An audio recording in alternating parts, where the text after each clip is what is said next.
ತೋಪಕ್ಕ ಏನು ಹಿಂಗೆ ಕೂತಿದೀಯಾ? ನಾನು ಆ ಥರ ಬಂದು ಹೇಳೋದಲ್ಲ, ನರ್ಸ್ನ ಬರೋಕೆ ಹೇಳು ಆಗಕ್ಕಿಲ್ಲ ಅಂತವ. ಏನು ಕರೆಸ್ತೋ ಹೇಳಕ್ಕೆ ಕಳಿಸಿದೆಯೋ ಇಲ್ವೋ? ಏನು ಸುಮ್ಮನೆ ಕೂತು ಬಿಟ್ಟಿದೀಯ ಆಗ್ಲಿಂದವ? ಹೇಳ್ಬೇಕಲ್ವೇ? ಹೇಳಕ್ಕೆ ಕಳಿಸಿದ್ದೀನಿ ಕಣೆ ಮಾದೇವಿ. ಹೋಗವ್ರೆ ನಮ್ಮ ಮಾದೇಶ್ನುವೇ ಮಹೇಶ್ನು ಹೋಗವ್ರೆ. ಇನ್ನೇನು ಬರ್ತಾರೆ ಅನ್ನಿಸ್ತದೆ. ಅವಳು ಬರಬೇಕಲ್ವಾ?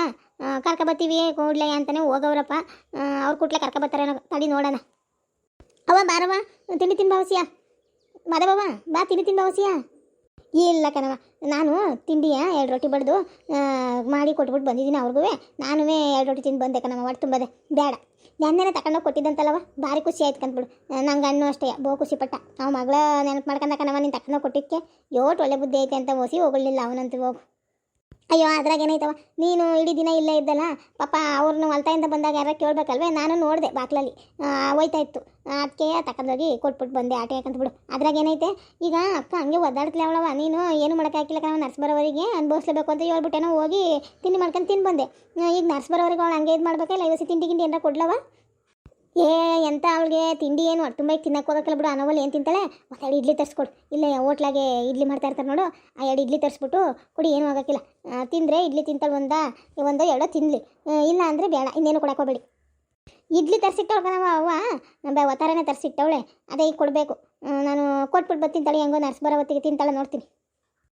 ಅಷ್ಟು ಮಾಡೋಗು. ಯಾಕೆ ತಪ್ಪಕ್ಕ ಇದ್ಯಾಕೆ ಹಿಂಗೆ ಕೂತಿದೀಯ? ಸರಿ ತಪ್ಪಕ್ಕ, ನಾನು ಶಾಂತನ ರೂಮಾಗಾರ ಇರಲಿ. ನಾನು ಇಟ್ಟೊತ್ತಾರ್ನಾಗ ಬಂದಪ್ಪ, ಬಂದಿರ್ತಾಳೆ ನರ್ಸು ಅಂತ. ನೋಡಿದ್ರೆ ಇನ್ನೂ ಬಂದಿಲ್ಲ ಅಂತೀಯೇ. ಇನ್ನು ಎಷ್ಟೊತ್ತಾಯ್ತೋ ಏನೋ ಪಾಪ ಹುಡುಗಿ ಹಂಗೆ ಒದ್ದಾಡ್ತಾ ಇರೋದೋ ಏನೋ. ಇಲ್ಲ, ಅವಾಗೇ ಕಳಿಸಿದೆ ನಾನು ಕರೆದು ಬರೋಗು ಅಂತವ. ಇನ್ನೂ ಬಂದಿಲ್ಲವ. ಇನ್ನೇನು ಬತ್ತರ್ಕಂತ ಹಾಕು. ಇನ್ನೇನು ನೀನು ಹಿಂಗೆ ಒಳಗೆ ಹೋಗೋದ್ರೊಳಗೆ ಬಂದ್ರೆಯ. ಅವ್ವ ನರ್ಸು ಈಗ ಬಂದರು, ಕರ್ಕೊಬತ್ತಾವನ ಅಣ್ಣ. ನಾನು ಅದೇ ಹೇಳೋಣ ಅಂತ ಬಂದೆ. ಬೇರೆ ಇನ್ನೇನಾರು ಬೇಕವ? ಇದು ತಂಗಿಂಗೆ ಕೊಡ್ಬೇಕಾ ಅಂಗಡಿಯಿಂದವ ಏನವ? ಇಲ್ಲ ಕಣ್ಬಿಡಪ್ಪ, ಅಂಗಡಿಲಿ ಥರ ಅಂಥದ್ದು ಏನೂ ಇಲ್ಲ. ಸದ್ಯಕ್ಕೆ ಈಗ ನರ್ಸ್ ಬಂದರೆ ಸಾಕಾಗದೆ. ಹೆರಿಗೆ ಆಗಿ ಮಗ ಒಂದು ಆಗ್ಬಿಟ್ರೆ ಸಾಕಾಗ್ಬಿಟ್ಟೈತೆ ನನಗಂತೂ. ನೆನ್ನೆ ವತಾರಾಗಿಂದ ನೋವು ತಿಂತಾವಳಂತೆ. ನೋಡೋಕೆ ಹಾಕಿಲ್ಲ ಕಣೋ. ಅದಕ್ಕೆ ಅಂತ ಸದ್ಯಕ್ಕೆ ಮಗ ಆಗ್ಬಿಟ್ರೆ ಸಾಕಾಗ್ಬಿಟ್ಟೈತೆ ನನಗಂತ. ಆಯ್ತದಕ್ಕಂತ ಬಾರೆ ತೋಪಕ್ಕ. ಇವೆಲ್ಲ ಏನು ನಾವು ನೋಡಿದ್ದ? ನಾವು ಇದೇ ಒದ್ದಾಡಿರ್ತೀವಿ. ನಮ್ದೆಲ್ಲ ಹಳೇದಾಗೈತಲ್ಲ, ಮರ್ತ್ಕೊಂಡಿರ್ತೀವಿ. ಈಗಿನವ್ರದ್ದೆಲ್ಲ ವಸ್ತು ಅನ್ನಿಸ್ತದ ಆಟೆಯ. ನಾವು ಹಿಂಗೆ ನೋವು ತಿಂದೆ ಆಡ್ದಿರ್ತೀವಿ. ಏನು ಮಾಡೋಕೆ ಹಾಕಿಲ್ಲ. 2 ದಿನ ಆದ್ರೂ ನಳ್ಬೇಕೆ, 3 ದಿನ ಆದ್ರೂ ನಳ್ಬೇಕೆ. ಏನು ಮಾಡೋಕೆ ಹಾಕಿಲ್ಲ. ಅವ್ರವ್ರು ಕೇಳ್ಕೊ ಬಂದಿದ್ದು ಕಂತ್ಬಿಡು. ಆಯ್ತದ ಇನ್ನೇನು ನರ್ಸ್ ಬಂದರೆ ಈಗ ಆಗೋ ಅನ್ನಂಗೆ ಆಯ್ತದ ಕಂತ. ಮಧ್ಯಾಹ್ನ ಹೊತ್ತಿಗೆ ಆಗೋಯ್ತದ. ಮಗ ತಿರುಗೈತೆ ಅಂತ ಯಾಕ? ಪೂರ್ತಿ ಮಗ ತಿರುಗೈತಾ ಏನು? ಮಗ ಅದೇನು ತೊಂದರೆ ಇಲ್ಲ. ಮಗ ತಿರುಗೈತೆ. ಈಟೊತ್ತಾಗೈತೆ ಮಗ ತಿರುಗ್ದಾನೆ ಇರ್ತದ. ತಿರುಗೈತೆ. ಅವಳಿಗೆ ಇದಾಯ್ತಾ ಇಲ್ಲ. ಮಗ ದಕ್ಕೈತೆ ನೋಡು. ಅವಳು ಎಷ್ಟು ಒದ್ದಾಡಿದ್ರೂ ಮಗ ಆಯ್ತಾ ಇಲ್ಲ. ಅದಕ್ಕೆ ನರ್ಸ್ ಬರೋಕೆ ಹೇಳಿದ್ದು. ನನಗೆ ಗೊತ್ತಾಯ್ತದಲ್ಲ ನೋಡಿದರೆ. ಸುಮ್ಮನೆ ಅವಳು ನೋವು ತಿನ್ಕೊಂಡು ಅದು ಎಷ್ಟೊತ್ತಾಯ್ತೋ ಏನೋ ಆಟೋತಿ ಮಗ ಒಟ್ಟೊಳಗೆ ಉಸಿರು ಕಟ್ಟಿದ್ರೆ ಯಾಕೆ ಬೇಕು ಅವೆಲ್ಲವ? ಇಲ್ಲದೆ ಇರೋದು ತಲೆ ಕಟ್ಕೊಳ್ಳೋದು. ಕರ್ಕೊಬಂದು ಇಟ್ಕೊಂಡು ಈಗ ಗಂಡು ಮನೆಯವ್ರು ಮಾತಾಡ್ದಾನೆ ಹೋಗಲಿ. ನಾಳೆ ದಿನ ಹೆಚ್ಚು ಕಮ್ಮಿ ಆದಾಗ ಅನ್ನಕ್ಕೆ ಮಾತ್ರವ ಮೊದಲು ಬಂದ್ಬಿಡ್ತಾರೆ. ಏನಾರು ಹೆಚ್ಚು ಕಮ್ಮಿ ಆದಾಗ ನೋಡು ಕರ್ಕೊಂಡೋಗಿ ಇಟ್ಕೊಂಡ್ರು. ನಮ್ಮ ಮಾತು ಕೇಳಲಿಲ್ಲ, ಇವತ್ತು ಮನೆ ಹಾಳು ಮಾಡಿ ಕಳಿಸಿದ್ರು ಅಂತೆಲ್ಲ ಮಾತು ಬರ್ತವೆ. ಅದಕ್ಕೆ ಅಂಥವೆಲ್ಲವ ನೀನು ಇದೇ ತಗೋಬೇಡ. ಹೋದ್ರೋಯ್ತು ದುಡ್ಡು ನರ್ಸ್ ಕರ್ಸ್ಬಿಟ್ಟು ಮಾಡಿಸು. ಕಣೆ ಮಾದೇವಿ. ಅಯ್ಯೋ ಅದು ಯಾಕೆ ಬೇಕವ ಅಂತ ಮಾತ್ರನೂ ಕೇಳಕ್ಕೆ ಹಾಕಿಲ್ಲ. ಅದೇನೋ ಹೇಳ್ತಾರಲ್ಲ ಮಾಡು ಅನ್ನಿಸ್ಕೊಳ್ಳೋದು ಅಂತ ಹಂಗಾಯ್ತದೆ. ಅದಕ್ಕಾಗೆ ನಾನು ಮಾದೇಶನ್ ಇವನು ಕಳ್ಸಿದ್ದು ನರ್ಸ್ ಕರ್ಕೊಬರೋಗವ ಹೋಗಿ ಅಂತ ಅಂದ್ಬಿಟ್ಟು. ಅವಳು ಟೇಮ್ ಮಾಡ್ಕೊಂಡವಳೆ. ಆ ಟೇಮ್ ಒಳಗೆ ಹೋದರೆ ಸಿಗ್ತಾಳೆ, ಇಲ್ಲ ಅಂದರೆ ಹೊಂಟ್ಬಿಡ್ತಾಳೆ ಊರಿಗೆ, ಇದಕ್ಕೆ ಸಿಟಿಗೆ. ಅಲ್ಲಿ ಯಾರು ಹೋಯ್ತಾರ ಮೇಕೆ? ಇಲ್ಲಾದರೆ ವಾರಕ್ಕೊಂದಪ್ಪನ ಬತ್ತಾಳಲ್ಲ. ಹೆಂಗೋ ಇವಳು ಅದೃಷ್ಟಕ್ಕೆ ಇವತ್ತೇ ಐತೆ ಅವಳು. ಹಂಗಾಗಿ ಇಲ್ಲೇ ಸಿಗ್ತಾವಳೆ. ಇಲ್ಲ ಅಂದರೆ ಅಲ್ಲಿ ಹುಡುಕೋಬೇಕಾಯ್ತು ಪ್ಯಾಟಿಗೆ. ಅಕ್ಕ 1 ಇಡ್ಲಿ ತಿಂದ್ಲು. ಅದು ಏನು ಪೂರ್ತಿ ತಿಂದಿಲ್ಲ. ನಾನು ಹಿಂಸೆ ಮಾಡಿ ತಿನ್ಸೋವತ್ತಿಗೆ 1 ಇಡ್ಲಿ ತಿಂದು ಆಟೆ. ಇನ್ನು ಬೇಡ ಕಣವ, ನಂಗೆ ಆಯ್ತಲ್ಲ ನಿಂದ ಅಮ್ಮಯ್ಯ ಬಿಟ್ಬಿಡು ನನ್ನ ಅಂತ ಅಂದ್ಲ. ಅದಕ್ಕೆ ಆತಾಗಿ ನೇಟ್ ಹಿಂಸೆ ಮಾಡೋದು ಅಂತ ಬಂದೆ ಕಣವ. ಸಾಕು ಬಿಡು. ಹೊಟ್ಟೆಗೆ ಒಂಚೂರು ತಾಡಾದ್ರೆ ಸಾಕು. ತಿನ್ನೋಕ್ಕೆ ಆಗಕ್ಕಿಲ್ಲ ಕಣವ. ಈ ಟೈಮಲ್ಲಿ ಯಾರು ತಿಂತಾರೆ ಹೇಳು ನೀನೇ? ಆಗಕ್ಕಿಲ್ಲ ಬಿಡು. ಹೊಸಸಿನೇ ತಿನ್ನಲಿ. ಇನ್ನು ಎಣ್ಣೆಯಿಂದನೂ ಹೊಸಸಿನೇ ತಿಂತಾವಳೆ ಅಲ್ವಾ? ಹಂಗೆ ತಿನ್ನಲಿ ಸುಮ್ಕರು. ಒಳ್ಳೆದೇ. ಅತಿಯಾಗಿ ತಿಂದ್ರು ಆ ತಡ್ಕೊಳಕ್ಕೂ ಆಗಕ್ಕಿಲ್ಲ. ಅದನ್ನು ಹೇಳ್ತಾರಲ್ಲ ಅವಳಿಗೆ ಎದ್ದು ಓಡಾಡೋಕ್ಕೆ ಆಯ್ತಾ ಇಲ್ಲ ಅಂಥದ್ರಾಗೆ ಇನ್ನು ಅತಿ ತಿಂದು ಏನಾರ ಇದಾದರೆ ಏನು ಮಾಡಬೇಕು? ಬೇಡ ಸುಮ್ಕರು, ಸಾಕು. ಹೊಸಸಿನೇ ತಿನ್ನಲಿ. ಸರಿ ಕಣವ, ಆಯ್ತು. ಅವ್ವ ಇವರೇ ಕಣವ ನರ್ಸು. ಬಂದಿದ್ರು 7 ಕರ್ಕೊಬಂದೆ. ಪಾಪ ಬಂದರು 7 ಇದೇನಪ್ಪ ಈ ನರ್ಸು ಅಂತೀಯ? ಮತ್ತೇನು ಅಂತ ವಯಸ್ಸಾಗಿರೋಂಗೆ ಕಾಣಕ್ಕಿಲ್ಲ. ಮತ್ತು ಇವ್ರಿಗೆ ಹೆರಿಗೆ ಮಾಡ್ಸೋಕ್ಕೆ ಬತ್ತತೆ. ಮದುವೆ ಪದ್ವೆ ಏನೂ ಆಗಿರೋಂಗೆ ಕಾಣ್ತಾ ಇಲ್ಲಪ್ಪ. ಅವ್ವ ಅವ್ರು ಓದಿರ್ತಾರೆ ಕಣವ. ಅದಕ್ಕೆ ಹೆರಿಗೆ ಮಾಡ್ಸೋದು ಕಲ್ತಿರ್ತಾರೆ, ಮಾಡಿಸ್ತಾರೆ. ನಿಂದೊಳ್ಳೆ ಚೆನ್ನಾಯ್ತಲ್ಲ, ವಯಸ್ಸಾಗಿರಬಾರ್ದು ಅಂತ ಐತಾ? ಅವ್ರಿಗೆ ಆಗೈತೆ, ಇದು ಮದುವೆ ಆಗಿಲ್ಲ ಆಟೆ ಅವರು. ಇಲ್ಲ ಇಲ್ಲ, ನನಗೆ ಮದುವೆ ಆಗಿದೆ. ಮದುವೆ ಆಗಿಲ್ಲ ಅನ್ನೋ ಕಾಣುತ್ತೆ ಅಷ್ಟೇ. ಆದರೆ ನಾವು ಇದಕ್ಕೆ ಅಂತಲೇ ಎಲ್ಲ ಓದಿ ಮಾಡಿ ಪದವಿ ಎಲ್ಲ ತೊಗೊಂಡಿರ್ತೀವಮ್ಮ. ಹಾಗಾಗಿ ನನಗೆ ಇದ್ರ ಬಗ್ಗೆ ಎಲ್ಲ ತಿಳುವಳಿಕೆ ಚೆನ್ನಾಗಿರುತ್ತೆ. ನೀವೇನು ಭಯ ಪಡಬೇಡಿ. ನಾವು ಇದು ಅಂತಲ್ಲ, ನರ್ಸ್ ಟ್ರೈನಿಂಗ್ ನಮ್ಗೆ ಏನೇನು ಆಗಬೇಕೋ ಅದೆಲ್ಲ ಆಗಿರುತ್ತೆ. ನೀವು ಅದ್ರ ಬಗ್ಗೆ ಏನು ಅನ್ಕೋಬೇಡಿ. ವಯಸ್ಸು ಚಿಕ್ಕದಿರ್ಬೋದು, ಆದರೆ ನಮಗೆ ಎಲ್ಲ ಅನುಭವ ಎಲ್ಲ ಅದು ಹೇಗಿರುತ್ತೆ ಅಂತೆಲ್ಲ ಟ್ರೈನಿಂಗ್ ಮಾಡಿ ಆಮೇಲೆ ನಾವು ಸರ್ಕಾರದವರು ನೇಮಕ ಮಾಡ್ಕೊಳ್ಳೋದು. ಇವಾಗ ಬನ್ನಿ, ತಾಯಿ ಎಲ್ಲಿದ್ದಾರೆ ತೋರಿಸಿ. ಹೌದೇನವ, ನನಗೇನು ಗೊತ್ತು ಹೇಳವ, ನಮಗೆ ಅದೆಲ್ಲ ತಿಳಿಯೋಕ್ಕಿಲ್ಲ. ನಿನಗೇನು ವಯಸ್ಸಾಗಿತ್ತಿಲ್ವಲ್ಲ, ಅದಕ್ಕೆ ನಾನು ಇದೇನು ಹೆರಿಗೆ ಮಾಡ್ಸತ್ತಪ್ಪ ಅನ್ನಂಗಾಯ್ತು. ಪಾಪ ನೀನು ಇದಕ್ಕಾಗೆ ಓದಿ ಮಾಡಿ ಇದು ಮಾಡಿರ್ತೀರ ಅನ್ನೋದು ನಮಗೇನು ತಿಳಿಬೇಕವ. ಬರವ ತೋರಿಸ್ತೀವಿ, ನೋಡ್ಬಾ. ಬನ್ನಿ ಮೇಡಮ್ ಅವರೇ, ತೋರಿಸ್ತೀನಿ. ನಾನು ನೆನ್ನೆಯಿಂದ ಒದ್ದಾಡ್ತೇವನಿ ಮಾಡ್ಸೋಣ ಅತ್ತಾಗಿ ಅಂತ. ಅದು ಮಗ ಹೊಸಿ ದುಂಡಗದೆ, ಬೆನ್ನೆ ಇಟ್ಟು ಅಗ್ಳ ಆಯ್ತು. ಹಂಗಾಗಿ ಆಗಲಿಲ್ಲ. ಈ ಸುಮ್ಕೆ ನಾವು ಒತ್ತಾಯ ಮಾಡಿ ಏನಾರು ಹೆಚ್ಚು ಕಮ್ಮಿ ಆಗೋದು ಯಾಕೆ, ಅದಕ್ಕೆ ನಿಮ್ಮನ್ನೇ ಕರ್ಸಿ ಅಂತ ಹೇಳ್ದೆ. ಹೊಸಿ ಬನ್ನಿ ಏನಾಯಿತು ಅಂತ ನೋಡಿ. ಹಂಗೆ ನೀವು ಬಂದಿದ್ದು ಒಳ್ಳೇದಾಯ್ತು ಬಿಡಿ. ಆ ರೊಟ್ಟಿಗೆ ಏನೋ ಕೊಡ್ತಾರಲ್ಲ, ಸೂಜಿ ಚುಚ್ತಾರೆ ನೋಡಿ, ಆ ಸೂಜಿ ಎಲ್ಲ ಅತ್ತಾಗ ಹಾಕೋಬೋದು. ತಂದಿದ್ದೀರಲ್ವ ಮೇಡಮ್ ಅವರೇ? ಹೆರಿಗೆಗೆ ಏನೇನು ಬೇಕೋ ಅದನ್ನೆಲ್ಲ ನಾನು ತೊಗೊಂಡು ಬಂದಿದ್ದೀನಿ ಅಮ್ಮ. ಇನ್ನು ಇಂಜೆಕ್ಷನ್ನು ಎಲ್ಲ ಸಂಜೆ ಬರುವಾಗಲೂ ಅಥವಾ ನಾಳೆನೋ ತೊಗೊಂಡು ಬರ್ತೀನಿ. ಈಗ ಮಗು ಆದಮೇಲೆ ನಾವು ಬಂದು ಇಂಜೆಕ್ಷನ್ ಕೊಡೋದೆಲ್ಲ ಪ್ರೋಸೆಸ್ ಇರುತ್ತೆ, ಆವಾಗ ನಾನು ತೊಗೊಂಡು ಬರ್ತೀನಿ. ಇವಾಗ ನಡೀರಿ, ಅವರು ಎಲ್ಲಿದ್ದಾರೆ ಅಂತ ತೋರಿಸಿ ನನಗೆ. ಸರಿ ಬನ್ನಿ ಮೇಡಮ್ ಅವರೇ, ನಾನೇ ತೋರಿಸ್ತೀನಿ. ಅವ್ವ ಆಯ್ತಾ ಇಲ್ಲ ಅಪ್ಪ, ನಂಗೆ ಆಯ್ತಾ ಇಲ್ಲ ತಡಿಯೋಕ್ಕೆ. ಎಲ್ಲ ಎತ್ತಾಗೋದ್ರ ಕಾಡೆ. ಅವ್ವ ಎಲ್ಲಾದ್ರವ ಎಲ್ಲರೂ ಮದವಕ ಮದವಕ ಎತ್ತಾಗೋದೆ. ಆಯ್ತಾ ಇಲ್ಲ ಬಾರ ಮದವಕ ಇಲ್ಲ.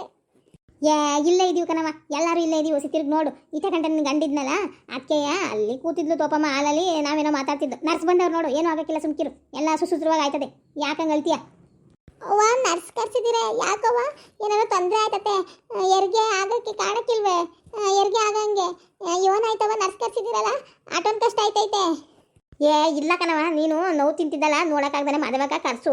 ತಡ ಆದರೆ ಸುಮ್ಕೆ ನೋವು ತಿಂತತೆ, ನರ್ಸ್ ಆದರೆ ಬಿರುಬಿರಿನ ಮಾಡಿಸ್ತಾರೆ ಅಂತ ಅಂದ್ಬಿಟ್ಟು ಕರ್ಸವಳ ಆಟೆ. ನರ್ಸ್ ಹೇಳ್ದಂಗೆ ಕೇಳು, ಏನಾಗಕ್ಕಿಲ್ಲ. ಅಮ್ಮ ಹೆಸರು ಶಾಂತ ಅಂತ ಹೇಳ್ತೀರಾ? ಶಾಂತಮ್ಮ ಅಂತ ಎಲ್ಲ ಶಾಂತ ಅಂತೀವಿ. ವಯಸ್ಸು ಆಗದೆ ಕಣಮ್ಮ, ಒಂದು 25 ಆಗಿರಬೇಕು. 24-25 ಆಗೈತೆ ಕಣವ. ಹೌದಾ, ಸರಿ ಅಮ್ಮ. ಶಾಂತ ಅವರೇ, ನೀವೇನು ಹೆದರ್ಕೋಬೇಡಿ, ಏನು ಭಯ ಪಡೋವಂಥದ್ದೇನಿಲ್ಲ. ನಾನು ಬಂದಿದ್ದೀನಲ್ವಾ, ನಾನು ನೋಡ್ತೀನಿ ಏನಾಗಿದೆ ಅಂತ. ಯೋಟ್ ಸಂದಾಗಿ ಯೋಟ್ ಮೃದುವಾಗಿ ಮಾತಾಡ್ತಾರೆ ನೋಡು, ಹಾಗೆ ಇರೋದು. ನಮ್ಗೆ ಇದೆಲ್ಲ ಬರೋಕ್ಕೆ ಇಲ್ಲ. ಪ್ಯಾಟಾಗಿ ಓದ್ದಾರಲ್ವಾ, ಸಂದಾಗಿ ಓದವ್ರೆ ಅಂತ ಅಂದ ಮಾದೇಶ. ಅದೇ ನರ್ಸ್ ಓದವ್ರೆ ಅಂತ ಅಂದಮೇಕೆ ಇವೆಲ್ಲ ತಿಳಿದಿರ್ತತೆ. ನಮ್ಮಂಥ ಮುಂಡವಕ್ಕೆ ಏನು ಗೊತ್ತು? ಅಲ್ಲಿ ಮುಖ ಉಳ್ಳಿ ಸಾರು ಏನು ಗೊತ್ತು? ಹ್ಞೂ ಅಮ್ಮ, ನೀವು ಹೇಳಿರೋದು ಕರೆಕ್ಟಾಗೇ ಇದೆ. ಮಗು ಸ್ವಲ್ಪ ದಪ್ಪನೇ ಇದೆ. ಎಲ್ಲರಿಗೂ ಆಗೋವಾಗ ಹೆರಿಗೆ ಆಗೋ ಸ್ವಲ್ಪ ಕಷ್ಟನೇ. ಇವ್ರಿಗೆ ಸಿಚೇರಿಯನ್ ಮಾಡಬೇಕಾಗುತ್ತೆ. ಅಯ್ಯೋ ಹಂಗಂದ್ರೆ ಏನು ನರ್ಸ್ ಮೇಡಮ್? ನನಗೆ ಹಂಗಂದ್ರೆ ಏನು ಅಂತಲೇ ಗೊತ್ತಿಲ್ಲ. ಮೊದಲೇ ನೋವು ತಡೆಯೋಕ್ಕಾಯ್ತಾ ಇಲ್ಲ, ಅದ್ರೊಳಗೆ ನೀವು ಇದೆಲ್ಲನೂ ಹೇಳಿ ನಂಗೆ ಇನ್ನೂ ಭಯ ಆಯ್ತತೆ. ಏನು ಮಾಡ್ತೀರಾ? ಏನೂ ಇಲ್ಲಮ್ಮ, ನೀನೇನು ಹೆದರ್ಕೋಬೇಡ, ಮಾಮೂಲಿನೇ. ಟೀಚರ್ ಅಂದರೆ ಇನ್ನೇನು ಇಲ್ಲ, ಮಾಮೂಲಿನೇ. ಎಲ್ಲ ನಿಮಗೆ ಗೊತ್ತಾಗುತ್ತೆ ಆದಮೇಲೆ. ಏನು ಹೆದರ್ಕೋಬೇಡ. ಸ್ವಲ್ಪ ನೋವು ಬಂದಾಗ ಜೋರಾಗಿ ಪುಷ್ ಮಾಡು ಅಷ್ಟೇ. ಬನ್ನಿ ಮಾದೇವಕ್ಕವರೇ, ನಂಗೆ ಸ್ವಲ್ಪ ಸಹಾಯ ಮಾಡಿ. ಹಾಗೆ ಬಿಸಿನೀರು ತೊಗೊಬರಕ್ಕೆ ಹೇಳಿ. ಮನೆಯಲ್ಲಿ ಯಾರಾದರೂ ಇದ್ದರೆ ಅವ್ರಿಗೆ ಹೇಳಿ ಬಿಸಿನೀರು ತೊಗೊಬನ್ನಿ ಅಂತ. ನೀವು ಬನ್ನಿ, ನನಗೆ ಸ್ವಲ್ಪ ಸಹಾಯ ಮಾಡಿ. ಬಂದೆ ಮೇಡಮ್ ಅವರೇ, ಬಂದೆ. ಮಾದೇವಕ್ಕ, ನಾನು ಆಚೆ ಇರ್ತೀನಿ, ಬಿಸಿನೀರು ಕಳಿಸ್ತೀನಿ. ಹಾಕು ಮಗ ಆದ್ಮೇಲೆ ಕರೀರಿ. ಶಾಂತ, ಯೋನಿ ಹೆದರ್ಕೋಬೇಡ ಕಣವ, ನರ್ಸ್ ಬಂದವರಲ್ವ, ಏನೂ ಆಗೋಕ್ಕಿಲ್ಲ, ಎಲ್ಲ ಒಳ್ಳೇದಾಯ್ತದೆ. ನಾವು ಹೊರಗಡೆ ಇರ್ತೀವಿ, ಆಯ್ತೇ? ಸರಿ ಕಣವ, ಆಯಿತು. ಯವ್ವ, ನನಗಾಗಕ್ಕಿಲ್ಲ ಕಣವ. ನಾವು ಏಟಾರ ನೋವು ಅನುಭವಿಸಿರ್ಲಿ, ನಮ್ಮ ಮುಂದೆ ನಮ್ಮ ಮಕ್ಕಳು ನಳ್ಳದ ನೋಡೋಕೆ ಹಾಕಿಲ್ಲ. ಅದಕ್ಕೆ ಅಂತ ಬಂದ್ಬಿಟ್ಟೆ ಆಚೆಗೆ. ದೇವ್ರೆ, ಹೆಂಗೋ ಸುಸೂತ್ರವಾಗಿ ಹೆರಿಗೆ ಆಗ್ಬಿಟ್ರೆ ಸಾಕನಪ್ಪ. ಯಾವಾಗಿಂದ ಅಮ್ಮ ಹೆರಿಗೆ ನೋವು ಕಾಣಿಸ್ಕೊಂಡಿರೋದು? ನೋವೆಲ್ಲ ಯಾವಾಗ ಶುರುವಾಯಿತು? ಸ್ವಲ್ಪ ಜೋರಾಗಿ ಬರ್ತಾ ಇದೆಯಾ? ಏನು ನೋವು? ನೀವು ಜೋರಾಗಿ ಬಂದರೆ ಮಗು ಬೇಗ ಆಗಿಬಿಡತ್ತೆ. ಇಲ್ಲ ಬಿಟ್ಟು ಸ್ವಲ್ಪನೇ ಬರ್ತಾ ಇದೆ ಅಂದರೆ ಸ್ವಲ್ಪ ನಿಧಾನ ಆಗುತ್ತೆ. ಅಯ್ಯೋ ಇಲ್ಲ ಮೇಡಮ್ ಅವರೇ, ನೆನ್ನೆ ಬೆಳಗ್ಗೆ ಕಾಣಿಸ್ಕೊಂಡಿರೋ ನೋವು ಇವತ್ತೆಲ್ಲ ಈಟೊತ್ತಾಗದೆ. ಅಯ್ಯೋ ನೆನ್ನೆ ಬೆಳಗ್ಗೆ ಹೊಸಿ ನಿಧಾನಕ್ಕೆ ಬರ್ತಾಯಿತ್ತು. ಅಯ್ಯೋ ರಾತ್ರಿ ಮಧ್ಯರಾತ್ರಿಯಿಂದ ತಡೆಯೋಕ್ಕಾಯ್ತಾ ಇಲ್ಲ ಹಾರ್ಟ್ ನೋವು. ಅಂದರೆ ಒಂದೇ ಸಮಕ್ಕೆ ಇರೋಕ್ಕಿಲ್ಲ, ಬಿಟ್ಟು ಬರ್ತೈತೆ, ತಡೆಯೋಕ್ಕಾಗಕ್ಕಿಲ್ಲ. ಅಯ್ಯೋ ನನಗೆ ಯಾವಾಗ ಆಯ್ತದೋ ಅಂತ ಅನ್ನಿಸ್ತೈತದಾಗೆ. ಆಗುತ್ತೆ, ಏನೂ ಆಗಲ್ಲ, ಒಳ್ಳೆ ರೀತಿಲೇ ಹೆರಿಗೆ ಆಗುತ್ತೆ. ಏನೂ ಮಾಡೋಕ್ಕಾಗಲ್ಲ. ಹೆರಿಗೆ ನೋವು ಹಾಗೇನೆ ಬಿಟ್ಟು ಬರ್ತಾ ಇರುತ್ತೆ. ಹಾಗಂತ ತುಂಬ ಹೊತ್ತೇನು ಬಿಟ್ಟು ಬರಲ್ಲ, ಅವಾಗವಾಗ ಹಿಂಗೊಂದು ಸ್ವಲ್ಪ ಬಿಟ್ಟು ಬರ್ತಾ ಇರುತ್ತೆ ಅಷ್ಟೇ. ಆಗುತ್ತೆ, ಇನ್ನೇನು ಆಗುತ್ತೆ. ಮಗುನೂ ತಿರುಗಿಬಿಟ್ಟಿದೆ, ಇನ್ನೇನು ಮಗು ಆಗುತ್ತೆ. ನೀವೇನು ಹೆದರ್ಕೋಬೇಡಿ, ಧೈರ್ಯವಾಗಿರಿ ಅಷ್ಟೇ. ಅಮ್ಮ, ನೀವು ಮಗು ಆಗೋ ಟೈಮಲ್ಲಿ ಸ್ವಲ್ಪ ಇಲ್ಲೇ ಇರಿ. ಆ ಮಗುಗೆ ಸುತ್ತೋಕೆ ಮಾಡೋಕ್ಕೆ ಬಟ್ಟೆ ಏನೇನು ಬೇಕು ಅದು ಸ್ವಲ್ಪ ಕೇಳಿ ತರಿಸ್ಕೊಳ್ಳಿ ಅಮ್ಮ. ಆಯಿತು ಮೇಡಮ್ ಅವರೇ, ತರ್ಸ್ಕೊತೀನಿ. ಇಲ್ಲೇ ಇಟ್ಟಿದ್ಲು, ನೋಡ್ತೀನಿ, ಇದ್ರೆ ನಾನೇ ತಗೊಂಡು ಇಲ್ಲೆಲ್ಲ ಜೋಡಿಸ್ಕೊತೀನಿ ಬಿಡಿ. ಒಳ್ಳೇದು, ಅಷ್ಟು ಮಾಡಿ. ಅಂತೂ ಇಂತೂ ಮಗು ಆಯಿತು ನೋಡಿ ಅಮ್ಮ, ಹೆಣ್ಮಗು ಆಗಿದೆ. ಎಷ್ಟು ಮುದ್ದಾಗಿದೆ ಅಲ್ಲ, ಗುಂಡುಗೆ ಎಷ್ಟು ಚೆನ್ನಾಗಿದೆ. ನೀವು ಹೇಳೋ ಥರ ಮಗು ತುಂಬ ಗುಂಡುಗೆ ಇದೆ. ಅದಕ್ಕೆ ಅವ್ರಿಗೆ ಹೆರಿಗೆ ಇಷ್ಟೊಂದು ಕಷ್ಟ ಆಗಿದ್ದು. ಪಾಪ ತುಂಬ ಕಷ್ಟಪಟ್ಟುಬಿಟ್ರು. ಅಯ್ಯೋ ಕಣವ, ಹೆಂಗೋ ಒಳ್ಳೇದಾಯ್ತು. ಅಯ್ಯೋ ನನಗೂ ಸೊಂಟೆಲ್ಲ ಬಿದ್ದೋಯ್ತು. ಹೆಂಗೋ ಮನೆಗೆ ಮಹಾಲಕ್ಷ್ಮಿ ಬಂದ್ಲು ಬಿಡು ಅತ್ತಾಗ ನಮ್ಮ ಶಾಂತಿಗೆ ಒಳ್ಳೇದಾಯ್ತು. ಹೆಂಗೋ ಏನು ಇದಾಗ್ದಂಗೆ ಎಲ್ಲ ಒಳ್ಳೇದಾಯ್ತಲ್ಲ, ಆ ಆಟೆ ಸಾಕು ನನಗೆ. ಹೌದು, ಮಹಾಲಕ್ಷ್ಮಿನೇ ಬಂದಂಗೆ ಆಗಿದೆ ಅವ್ರಿಗೆ. ಪಾಪ 2 ದಿನದಿಂದ ನೋವು ತಿಂದು ಹೇಗೋ ಮಹಾಲಕ್ಷ್ಮಿ ಬಂದು ಮನೆಗೆ ಅವ್ರ ಮನೆಯವ್ರಿಗೆ ಎಲ್ರಿಗೂ ತೋರಿಸಿ ಹೊರಗಡೆ ತೊಗೊಂಡೋಗಿ ಖುಷಿ ಪಡ್ತಾರೆ. ನಾನು ಇನ್ನು ಹೊರಡ್ತೀನಿ, ಮಗುಗೆ ಇನ್ನು ಇಂಜೆಕ್ಷನ್ ಹಾಕಬೇಕು, ನಾನು ನಾಳೆ ಬಂದು ಹಾಕ್ತೀನಿ, ಇಲ್ಲ ಸಂಜೆ ಬರ್ತೀನಿ ಮತ್ತೆ, ಆವಾಗಾದರೂ ಸರಿ ಇಲ್ಲ ನಾಳೆನಾದರೂ ಸರಿ ಬಂದು ನಾನು ಹಾಕೋಗ್ತೀನಿ. ಇವಾಗ ನಾನು ಅದ್ರದ್ದೇನು ತರಲಿಲ್ಲ, ನನಗೆ ಹೆರಿಗೆ ಅಂತ ಕರ್ಕೊಂಡು ಬಂದಲ್ಲ, ಅದಕ್ಕೆ ಏನೇನು ಬೇಕು ಅದಷ್ಟೇ ತೊಗೊಂಡು ಬಂದಿದ್ದೆ. ಹಾಗಾಗಿ ನಾನು ಇಂಜೆಕ್ಷನ್ದು ಎಲ್ಲ ನಾನು ನಾಳೆ ತೊಗೊಂಬಂದು ಹಾಕ್ತೀನಿ ಬಿಡಿ. ಇನ್ಮೇಲಿಂದ ನಾನು ಹೇಗಿದ್ರು ತಿಂಗಳ ಬಂದು ಹಾಕಬೇಕು. ಆವಾಗ ನಾನು ನಾಳೆ ತೊಗೊಂಡ್ಬಂದು ಹಾಕಿ ತಿಂಗಳ ಇಂಜೆಕ್ಷನ್ ಎಲ್ಲ ನಾಳೆ ತೊಗೊಂಡ್ಬಂದು ಹಾಕ್ತೀನಿ. ಒಂದು ಕಾರ್ಡ್ ಬರುತ್ತೆ, ಬರ್ಕೊಡ್ತೀನಿ, ಆ ಕಾರ್ಡನ್ನ ಇವ್ರಿಗೆ ಇಟ್ಕೊಳ್ಳೋಕೆ ಹೇಳಿ. ನಾನು ಆ ಕಾರ್ಡನ್ನ ನಾಳೆ ಬಂದಾಗ ನಿಮಗೆ ತಲುಪಿಸ್ತೀನಿ. ಸರಿ ಮೇಡಮರೇ, ಆಯಿತು, ನಿಮ್ಮಿಂದ ಭಾರಿ ಉಪಕಾರ ಆಯಿತು ಮಾತ್ರ. ಅಯ್ಯೋ ಅದರಲ್ಲೇನಿದೆ, ಇದು ನಮ್ಮ ಕರ್ತವ್ಯ. ಅದಕ್ಕೆ ಅಂತ ತಾನೇ ನಾವು ಓದಿ ಸರ್ಕಾರದಿಂದ ಇದಕ್ಕೆ ಅಂತ ನೇಮಕ ಆಗಿರ್ತೀವಿ ತಾನೇ. ಹಾಗಿದ್ದಾಗ ನಮ್ಮ ಕರ್ತವ್ಯ ನಾವು ಮಾಡಲೇಬೇಕು. ಶಾಂತವ್ರೆ ನೋಡಿ, ಹೆಣ್ಮಗು ಆಗಿದೆ ನಿಮಗೆ. ನೋಡಿ ಇಲ್ಲಿ ಸ್ವಲ್ಪ ಹೆಣ್ಮಗು ಆಯಿತಾ ನನಗೆ? ಅಪ್ಪ ಮಗು ಆಯಿತಾ? ಎಲ್ಲಿ ತೋರಿಸಿ ನರ್ಸಮ್ಮವ್ರೆ, ನಾನು ನೋಡಬೇಕು ನನ್ನ ಮಗಳು ಯಾಗವಳೆ ಅಂತ. ಹಾಂ ತೋರಿಸ್ತೀನಿ ರೀ. ನಿಮ್ಮ ಥರನೇ ಇದ್ದಾಳೆ, ನಿಮ್ಮ ಥರನೇ ಗುಂಡುಕೇನೇ ಇದ್ದಾಳೆ, ಚೆನ್ನಾಗಿದ್ದಾಳೆ, ತುಂಬ ಕಲರ್ ಇದ್ದಾಳೆ ಮಾತ್ರ.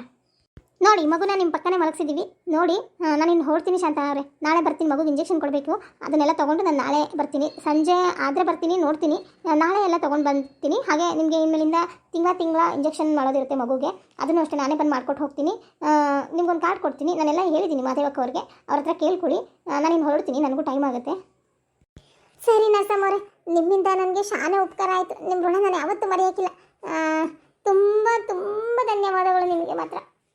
ಆ ದೇವರೇ ನಿಮ್ಮ ರೂಪದಾಗ ಬಂದು ನನ್ನ ಮಗಳನ್ನೂ ಕಾಪಾಡಿದ್ನೇನೋ ಅನ್ನೋಂಗೈತೆ. ಇಲ್ಲ ಇದೆಲ್ಲ ನಮ್ಮ ಕರ್ತವ್ಯ ಅಷ್ಟೇ. ನಾವು ಇದಕ್ಕೆ ಅಂತಲೇ ಸರ್ಕಾರದಿಂದ ನೇಮಕ ಆಗಿರ್ತೀವಿ. ನೀವೇನಾಗ ಅನ್ಕೋಬೇಡಿ. ಈ ಥರ ಕಷ್ಟ ಆದಾಗ ನಾವುಗಳು ಬಂದು ಸಹಾಯ ಮಾಡೋಕ್ಕೆ ಅಂತಲೇ ನಾವಿರೋದು. ನೀವೇನು ಹೆದರ್ಕೋಬೇಡಿ, ಎಲ್ಲ ಒಳ್ಳೆಯದಾಗುತ್ತೆ. ಹಾಗೆ ನಿಮಗೆ ಯಾವ ಥರ ಇರಬೇಕು ಏನು ಅನ್ನೋದನ್ನು ನಾನು ಮಾದೇವಕ್ಕ ಅವ್ರ ಕೈಯಲ್ಲಿ ಹೇಳಿದ್ದೀನಿ. ಅವ್ರು ಹೇಳೋ ಥರ ನೀವು ಸ್ವಲ್ಪ ಫಾಲೋ ಮಾಡಿ ಅದನ್ನು, ಆಯಿತಾ? ಸರಿ ನರ್ಸಮ್ಮ, ಆಯಿತು. ನಮಸ್ತೆ ಸ್ನೇಹಿತರೆ, ನಾನು ಈ ಕಥೆಯ ಮುಂದುವರೆದ ಭಾಗವನ್ನು ನಾಳಿನ ಎಪಿಸೋಡಲ್ಲಿ ಹಾಕ್ತೀನಿ. ನಿಮಗೆ ಇವತ್ತಿನ ಕಥೆ ಇಷ್ಟವಾಗಿದ್ದಲ್ಲಿ ದಯವಿಟ್ಟು ಲೈಕ್ ಮಾಡಿ, ಕಮೆಂಟ್ ಮಾಡಿ ಸ್ನೇಹಿತರೆ, ಹೆಚ್ಚು ಕಮೆಂಟ್ ಮಾಡಿ. ಹಾಗೆ ಯಾರ್ಯಾರು ಸಬ್ಸ್ಕ್ರೈಬ್ ಆಗದೆ ವಿಡಿಯೋ ನೋಡ್ತಾ ಇದ್ದೀರೋ ದಯವಿಟ್ಟು ಸಬ್ಸ್ಕ್ರೈಬ್ ಆಗಿ ವಿಡಿಯೋ ನೋಡಿ, ನಮಗೆ ಸಪೋರ್ಟ್ ಮಾಡಿ. ಹಾಗೆ ಶೇರ್ ಮಾಡಿ ಸ್ನೇಹಿತರೆ, ದಯವಿಟ್ಟು ಹೆಚ್ಚು ಶೇರ್ ಮಾಡಿ. ಏನಪ್ಪ ಅಂತಂದರೆ ನಾನೊಂದು ವಿಷಯ ಹೇಳಬೇಕಿತ್ತು. ಇವಾಗ 1980ರ ಕಾಲದಲ್ಲಿ ನಡೆದ ಸತ್ಯ ಘಟನೆ. ಅಂದರೆ 80ರಲ್ಲಿ ಶುರುವಾಗಿದ್ದು, ಶಾಂತನ ಮದುವೆ ಆಗಿದೆ 81. ಈ ಥರ ಪ್ರೋಸೆಸ್ ಆಗ್ತಾ ಆಮೇಲೆ ಶಾಂತು ಮಗ ಹುಟ್ಟೋದು, ಇದೆಲ್ಲ ಪ್ರೋಸೆಸ್ ಆಗ್ತಾ ಏನಾಗುತ್ತೆ, ವರ್ಷಗಳು ಹಾಗೆ ಕಳೀತಾ ಹೋಗುತ್ತೆ. ನೀವು ಅದೇ 80ರಲ್ಲಿ ಕೂತು ಥಿಂಕ್ ಮಾಡಬೇಡಿ. ವರ್ಷ ಕಳೆದಂಗೆ ಒಂದೊಂದು ಇದು ಆಡಾಗ್ತಾ ಇರುತ್ತೆ. ದಯವಿಟ್ಟು ಆಮೇಲೆ ಯಾರು ಕನ್ಫ್ಯೂಸ್ ಆಗಬೇಡಿ, ಅದಕ್ಕೆ ಇವಾಗಲೇ ಹೇಳ್ತಾ ಇದ್ದೀನಿ. ಹಾಗೆ ಹಳ್ಳಿಯ ಸೊಬಗನ್ನು ಕಾಪಾಡಿಕೊಳ್ಳೋ ನನ್ನ ಇವತ್ತಿನ ಒಗಟು ಏನಪ್ಪ ಅಂತಂದರೆ, ತಲೆ ಇಲ್ಲ ಕೈಕಾಲು ಇಲ್ಲ, ಮೂಲ್ಯ ಕುಂತು ಮಾತಾಡುತ್ತೆ, ನಾನು ಯಾರು? ನಿಮಗೆ ಉತ್ತರ ಗೊತ್ತಿದ್ರೆ ದಯವಿಟ್ಟು ಕಮೆಂಟ್ ಬಾಕ್ಸ್ನಲ್ಲಿ ಕಮೆಂಟ್ ಮಾಡಿ ಸ್ನೇಹಿತರೆ. ಧನ್ಯವಾದಗಳು.